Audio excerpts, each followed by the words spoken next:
जय हिंद दोस्तों, आपके अपने यूट्यूब चैनल कोचिंग क्लास में आपका स्वागत है। आज फिर हम अध्याय 4 द्विघात समीकरण से रिलेटेड कुछ महत्वपूर्ण क्वेश्चन लेके आए हैं, जो धारा की चाल पर आधारित सवाल है। आज हम इस धारा पर आधारित चाल और समय के बीच क्वेश्चन को सॉल्व करेंगे। इसके बाद एक और वीडियो आएगा जिसमें हम चाल से संबंधित एक कुछ क्वेश्चन रखेंगे। तो आज इस वीडियो में हम समझेंगे धारा पर आधारित चाल ज्ञात करना कैसे ज्ञात किया जाता है। तो एक क्वेश्चन दिया है, एक नाव की शांत जल में चाल 4 किलोमीटर प्रति घंटा है। ये सवाल के अंदर दिया है। सॉल्यूशन देखेंगे भैया। नाव की चाल शांत जल में नाव की चाल कितना दिया है? 4 किलोमीटर प्रति घंटा। धारा की दिशा में 12 किलोमीटर जाने तथा धारा के विपरीत 12 किलोमीटर लौटने में 8 घंटे समय लगते हैं। शांत जल में ये नाव जो है इस चाल से चलती है। तो धारा की दिशा में जाने पर 12 किलोमीटर और धारा की विपरीत दिशा में 12 किलोमीटर लौटने में 8 घंटे का समय, जाने और आने में 8 घंटे का समय लगता है। तो कह रहा है धारा की चाल ज्ञात कीजिए। तो अज्ञात राशि के रूप में आपको मानना पड़ेगा, माना धारा की चाल x किलोमीटर प्रति घंटा है। ठीक भैया। तो धारा की दिशा में चाल कितना हो जाएगा? धारा की दिशा में नाव की चाल, देखिए ध्यान से, जैसे आप लोग इमेज करिए, कल्पना करिए कि आप नदी में या किसी नहर में खड़े हैं और यदि जिस दिशा में धारा चल रही है, पानी की धारा बह रही है, उसी दिशा में आप भी चलिए तो आपकी चाल क्या हो जाती है? बढ़ जाती है। तो यानी धारा की चाल और नाव की चाल दोनों ऐड हो जाएगा, यानी x प्लस x किलोमीटर प्रति आवर हो जाएगा, है ना भैया। तथा धारा के विपरीत दिशा में नाव की चाल शांत जल में कितना था? 4 किलोमीटर प्रति घंटा। अच्छा, ये भी कल्पना करिए कि आप धारा की विपरीत दिशा में जाएंगे तो आपका चाल घट जाएगा। कितना घटेगा? जितना धारा की चाल होगी। समझ रहे हो ना भाई? तो शांत जल में नाव की चाल कितना दिया है? 4 किलोमीटर प्रति घंटा, और धारा की चाल x माने हो तो विपरीत दिशा में धारा की चाल कितना हो जाएगा? 4 माइनस x किलोमीटर प्रति घंटा। तो कह रहा है धारा की दिशा में 12 किलोमीटर जाने तथा लौटने में 8 घंटे का समय लगता है। धारा की दिशा में यहाँ लिखते हैं 12 किलोमीटर, धारा की दिशा में जाने में लगा समय।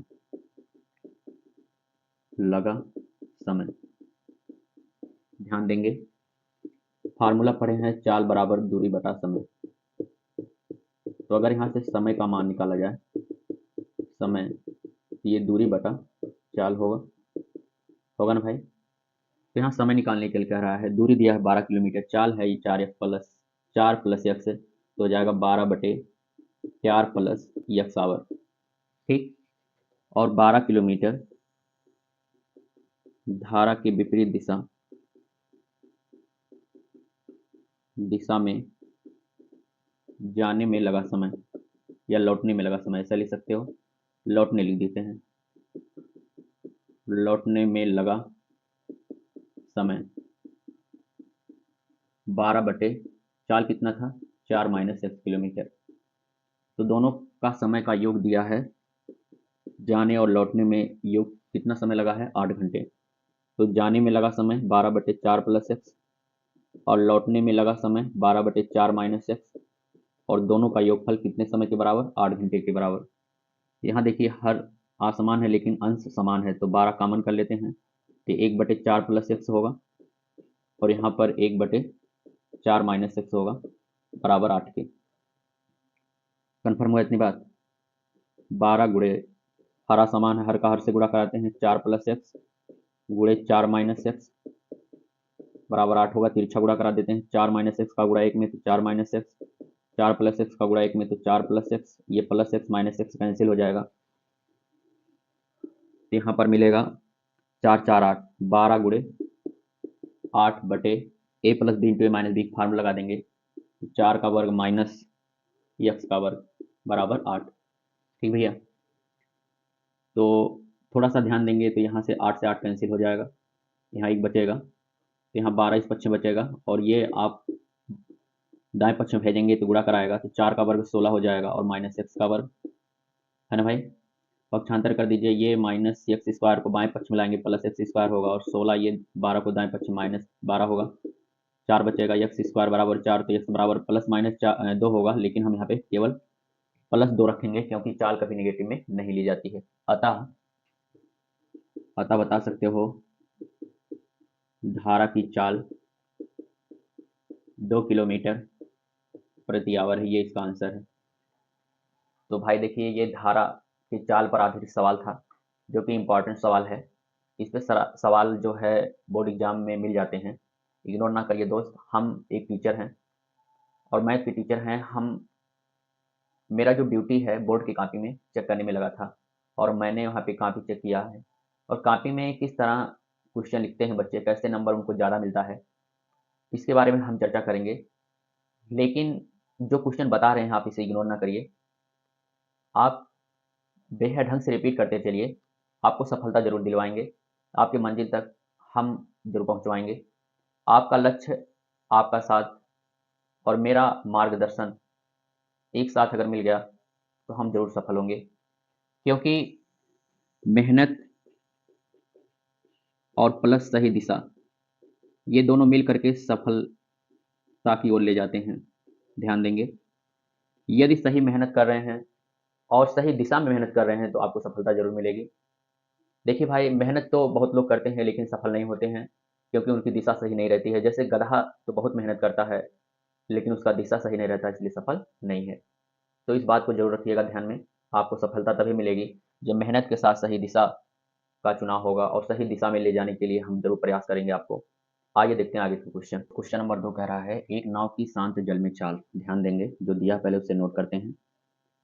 नाव की शांत जल में चाल, शांत जल में चाल कितना दिया है, 18 किलोमीटर प्रति आवर।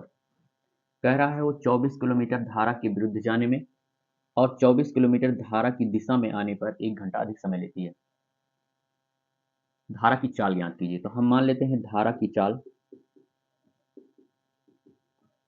कितना है, x किलोमीटर प्रति आवर है। ठीक भैया, तो धारा के विरुद्ध कहा जाए या विपरीत कहा जाए, तो धारा के विपरीत दिशा में चलेंगे तो धारा की चाल कम हो जाएगी हमारी चाल में से, और यदि धारा की दिशा में जाएंगे तो हमारा चाल और धारा की चाल दोनों ऐड हो जाएगा। समझ रहे हो ना भाई। तो कह रहा है 24 किलोमीटर धारा के विरुद्ध जाने में, और फिर धारा की दिशा में 24 किलोमीटर आने में 1 घंटा अधिक समय लेता है। जाने में 1 घंटा अधिक समय लेता है आने की अपेक्षा। ये विपरीत दिशा में जाएगा तो चाल कम हो जाएगी, चाल कम होगी तो समय ज़्यादा लगेगा। ध्यान देंगे, समय बराबर होता है दूरी बटा चाल। यदि यहाँ से चाल कम होगी तो समय ज़्यादा लगेगा, और अगर चाल ज़्यादा होगी तो समय कम लगेगा। तो आप ही सोचो कि विपरीत जाने में चाल कम हो जाएगी या उसके अनुकूल आने में चाल कम हो जाएगी। तो आप ज़रूर बताएंगे कि जब धारा की विपरीत दिशा में जाएंगे तो चाल कम होगी, और विपरीत दिशा में जाने के बाद जब चाल कम होगी तो समय ज़्यादा लगेगा। तो यहाँ पे हम अनुकूल चाल और प्रतिकूल चाल, दो चाल निकालते हैं। तो अनुकूल चाल कितना हो जाएगा, दोनों की चाल जुड़ जाएगी। शांत जल में नाव की चाल और धारा की चाल दोनों जुड़ जाएगी, x प्लस 18 किलोमीटर प्रति आवर। और विरुद्ध कहा जाए या प्रतिकूल कहा जाए, प्रतिकूल चाल या विरुद्ध चाल, तो चाल घट जाएगी धारा की चाल। कितना घटेगी, 18 माइनस x किलोमीटर प्रति आवर। तो कह रहा है 24 किलोमीटर धारा के विपरीत जाने में, धारा के प्रतिकूल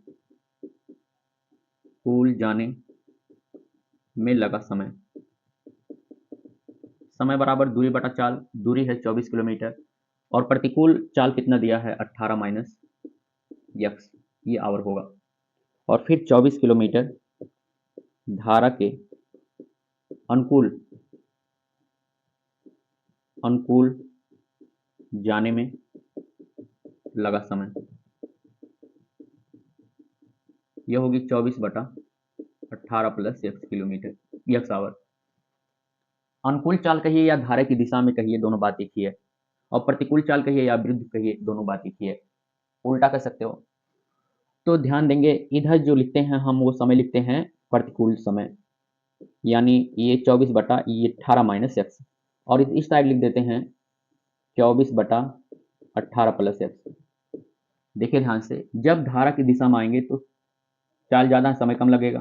तो एक उस कह रहा है ना कि धारा के विरुद्ध जाने में और धारा की दिशा आने पर 1 घंटा अधिक समय लेती है। जब विरुद्ध जाते हैं तो 1 घंटा अधिक समय लेती है, और यहाँ पे दोनों समय बराबर करेंगे तब द्विघात समीकरण मिलेगा। तो हम किस में एक जोड़ेंगे, विपरीत जाने में लगा समय या अनुकूल जाने में लगा समय? विपरीत जाएंगे तो खुद 1 घंटा ज़्यादा है, समझ रहे हो ना? तो हम अनुकूल समय के साथ 1 घंटा जोड़ देंगे तो ये विरुद्ध जाने में लगे समय के बराबर हो जाएगा।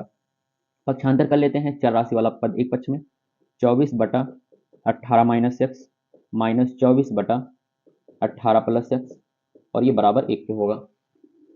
अब आप देख रहे हैं दोनों का अंश समान है, अंश कॉमन कर लेते हैं, तो यहाँ 1 बटे 18 माइनस एक्स माइनस 1 बटे 18 प्लस एक्स होगा, और ये बराबर हो जाएगा किसके, 1 के। अब यहाँ हरा समान है तो हर का हर से गुणा करा लें, तो ये 18 माइनस एक्स गुणे 18 प्लस एक्स और बराबर 1, और तिरछा गुणा करा लेते हैं, 18 प्लस 1 का एक्स का गुणा 1 में तो 18 प्लस एक्स होगा, 18 plus x minus 18 minus x का गुणा 1 में कराएंगे तो इसके सामने माइनस आ जाएगा, तो अंदर का चिन्ह परिवर्तित हो जाएगा, माइनस 18 और माइनस एक्स प्लस एक्स होगा बराबर 1 के। यहाँ से प्लस 18 माइनस 18 कैंसिल हो जाएगा, एक्स एक्स जोड़ेंगे 2 एक्स आएगा, यानी 24 गुणे 2 एक्स बटे यहाँ पे 18 माइनस एक्स है 18 प्लस एक्स है, तो हम A minus B into A plus B formula लगा देंगे, तो 18 का वर्ग होगा और माइनस एक्स का वर्ग बराबर 1, 24 दूना 48 एक्स होगा भाई, बटे यहाँ 18 का वर्ग होगा 324 और माइनस एक्स स्क्वायर बराबर 1। आप देख रहे हैं 324 माइनस एक्स स्क्वायर बाएं पक्ष में भाग करा दाएं पक्ष में गुणा कराएगा, तो 48 एक्स बराबर मिलेगा 324 माइनस एक्स स्क्वायर। इसे बाएं पक्ष में ले आएंगे तो plus x square plus 48 x minus plus बाएं पक्ष में आएगा माइनस 324 बराबर 0 मिलेगा।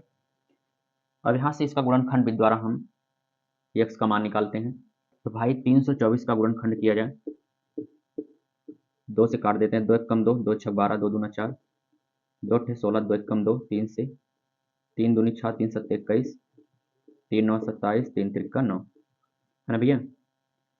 तो यदि हम इसे 3 तिरका 9, 9 तिरक 27, दूना 54, 54 गुणे 3 दूनी 6, तब भी 324 आएगा, और 54 में से यदि 6 घटा देते हैं तो 48 हो जाएगा, है ना भाई? तो यहाँ से हमें मिलेगा x square plus 54 minus 6 into x minus 324 बराबर 0। एक्स स्क्वायर प्लस 54 का गुणा एक्स में 54 एक्स माइनस 6 का गुणा एक्स में 6 एक्स माइनस 324 बराबर 0। एक्स स्क्वायर यदि यहाँ से कॉमन करते हैं, सॉरी एक्स कॉमन करते हैं तो एक्स प्लस 54 मिलेगा, माइनस 6 कॉमन करेंगे एक्स माइनस 54 मिलेगा, माइनस प्लस में बदलेगा, 54 बराबर 0। जगह नहीं है दोस्त, यहाँ पे हम लगा देते हैं। अब यहाँ से एक्स प्लस 54 यदि कॉमन किया जाए तो मिलेगा एक्स माइनस 6 बराबर 0। तो जब एक्स प्लस 54 बराबर 0 लिखेंगे तो यहाँ से एक्स बराबर माइनस 54 मिलेगा, जो कि अमान्य होगा क्योंकि नेगेटिव में कभी चाल नहीं होती है, और जब एक्स माइनस 6 बराबर 0 रखेंगे तो एक्स बराबर प्लस 6 मिलेगा, और एक्स बराबर 6 मिलेगा, अतः लिख सकते हो धारा की चाल ही नहीं पूछा था, धारा की चाल कितना होगा, 6 किलोमीटर प्रति आवर होगा, ये इसका आंसर है। तो विश्वास है कि भाई आपको ये क्वेश्चन समझ में आया। देखिए क्या है कि बड़े बड़े क्वेश्चन हैं, और हम जब 1 2 क्वेश्चन 3 क्वेश्चन लगाते हैं तो ज़्यादा समय बीत जाता है, और मेरे मोबाइल में स्टोरेज नहीं दोस्त, हम कम कम करके आपको क्वेश्चन प्रोवाइड करा रहे हैं। कल आपको हम इससे रिलेटेड द्विघात समीकरण से रिलेटेड एक वीडियो और प्रोवाइड कराएंगे, जो चाल पर आधारित सवाल होगा, रेलगाड़ी की चाल पर, यहाँ पे धारा की चाल पर आधारित सवाल था।